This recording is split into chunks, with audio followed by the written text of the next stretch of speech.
Welcome back to The Explainer, everyone. For session 9 today, we are jumping right into a totally fascinating journey to see how American English is deeply, deeply intertwined with its cultural mosaic.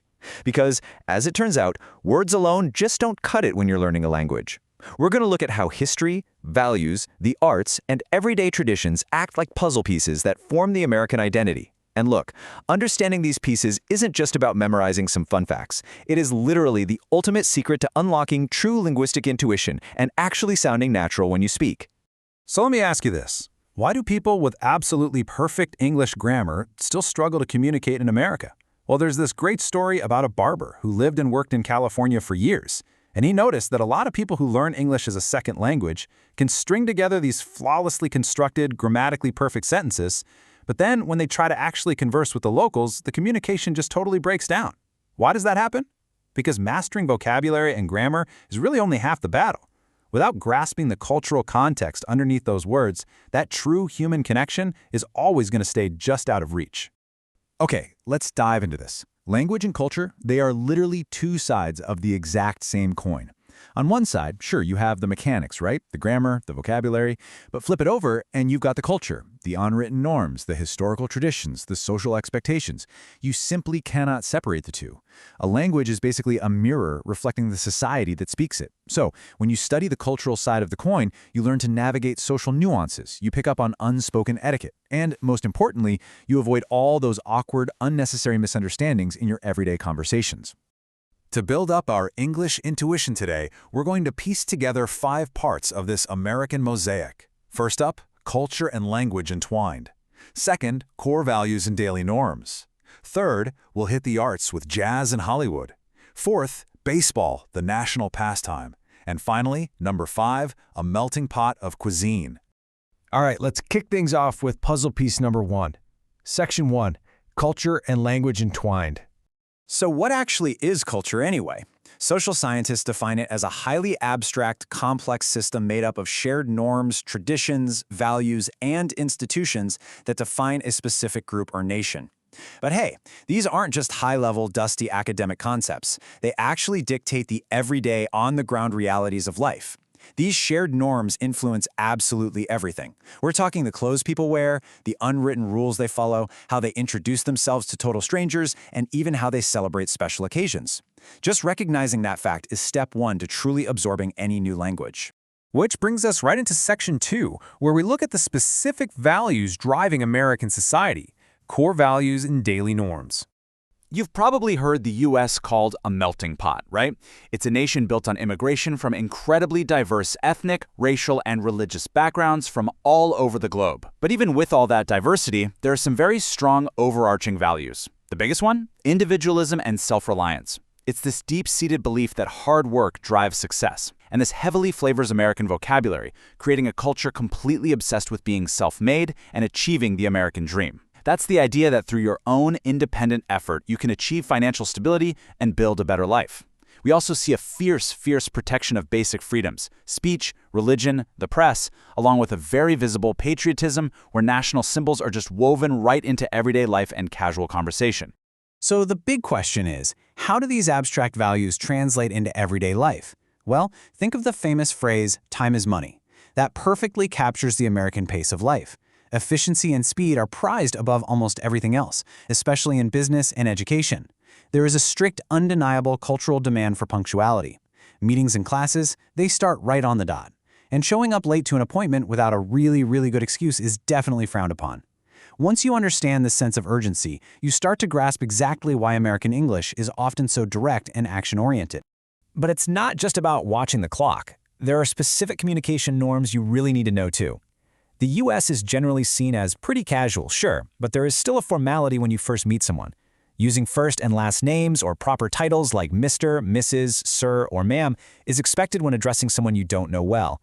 And body language is huge. Making direct eye contact and holding good posture are immediate unspoken signs of respect and confidence. Also, interestingly enough, and this actually surprises a lot of visitors because in some cultures it can seem a bit suspicious, Americans stand out for smiling a ton in public. Greeting a complete stranger on the street with a big grin and a "how are ya" is completely standard, polite behavior. Let's shift gears a bit and explore our third puzzle piece, section 3, arts. specifically jazz and Hollywood. Jazz is often referred to as American classical music. It was born right in the African-American communities of New Orleans back in the late 19th and early 20th centuries. It's this absolutely incredible fusion of musical traditions like ragtime and blues. Jazz is all about improvisation and these upbeat swing rhythms. It frequently uses what's known as a call and response pattern. One instrument plays a melody and a couple of others answer back. It's basically a musical conversation. And it's fascinating because jazz perfectly mirrors that American value of individualism we just talked about. Legends like Louis Armstrong and Miles Davis placed huge value on their own unique style and on-the-spot solos. Actually, have you ever heard the term jam session used in a modern corporate meeting to describe brainstorming? Yep, that comes directly from jazz culture, describing a moment when musicians just get together to freely improvise. And alongside music, we have the absolute global juggernaut that is Hollywood. Hollywood was incorporated as a Los Angeles municipality back in 1903. Fun fact, in the early 1900s, filmmakers on the East Coast were constantly getting sued over patents. So to escape all that strict scrutiny and to take advantage of the gorgeous sunny weather and super cheap housing, filmmakers packed up and moved out west. By 1915, it was the official center of the U.S. film industry. Fast forward to the 1960s, and it hit this massive golden age, pumping out tons of new sitcoms and movies. Because of this rapid explosion, Hollywood didn't just export entertainment, it literally exported American English and cultural norms to the entire globe. Since Hollywood is one of America's biggest cultural exports, its terminology is baked right into everyday English. Understanding this industry vocabulary is absolutely essential. We're talking about reading a script, listening to a soundtrack, or knowing the difference between a director who films the movie and a producer who puts the whole shebang together.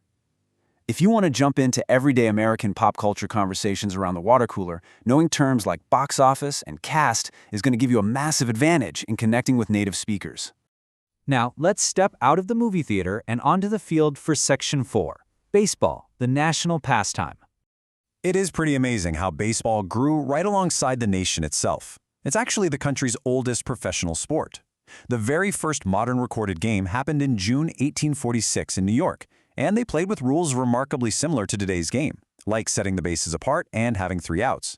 Then, during the really tumultuous era of the American Civil War in the 1860s, the sport expanded massively. Soldiers played it in their downtime, and the game spread like wildfire from its northeastern origins all the way across the country. By 1903, the sport had grown so huge they held the very first World Series, which Boston ended up winning. And today, idioms like hitting a home run or striking out are used daily in American business and life, all stemming straight from this history. But what really makes baseball such a cultural touchstone is how perfectly it mirrors those core values again. It relies so heavily on individual talent. Think of a batter standing completely alone at the plate, or a pitcher throwing that perfect strike.